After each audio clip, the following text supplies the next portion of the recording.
Hey guys, Ryan Earnhardt here from CreativeSoundLab.tv. Well, today we're going to do a ribbon mic shootout. I wanted to shoot out some ribbon mics, but not just do a blind shootout based on position.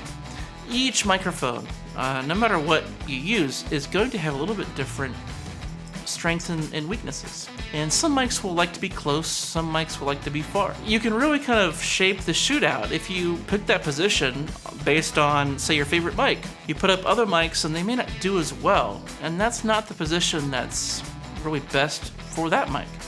And so it's really an unfair advantage. The idea was to match the proximity effect between each of the microphones. Some mics had more than others, so I adjusted the mic position accordingly. So, this is two different layers of guitars for each microphone in that same position. So I have one guitar performance panned left, another guitar performance panned right, and it's the same mic, same positions. This is just a reamp rig going in, so really the only variable is the microphone and hopefully the best position that best suits that microphone.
Some of these tones are nuts, you know?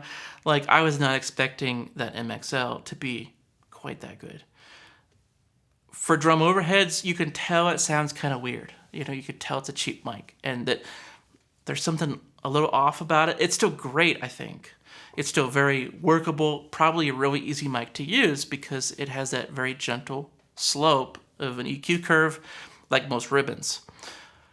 But you can tell that the tonality of that MXO is a little off, but here it's like, wow, that does great. You know, it sounds good. That's a great mic for considering the cost. Some other ones I was really surprised with are very acoustic. You know, that C on that mic actually signifies. This was bought by my friend Paul, and he bought it from a collector. And its importance is because Johnny Cash actually sang into this mic. He preferred this mic. I don't know any backstories as far as which studio, which albums, whatever, but this mic saw a lot of action with a lot of the country music greats. But Johnny specifically favored this mic for vocals. And I thought for guitar amp today, this was great. I mean, that tone is nuts. In this example today, we saw that some mics needed more distance to balance out their tone. And in doing that, unfortunately, we weren't able to completely get what we wanted, or maybe the mic just wasn't giving the right tone in the right places for us. But a lot of times with ribbon mics, you have to kind of balance that fine line between being too far from the amp and picking up a lot of room, and getting close to the amp, getting a dry sound, but then getting too muddy. Of course, you could use high-pass filters if you have one on a preamp. That's a good idea if you want to try that. But today was just all dry. This was just a straight sound into a pair of Pacifica preamps. So I'd love to know what you think of this. We'll be hanging out in the comments below.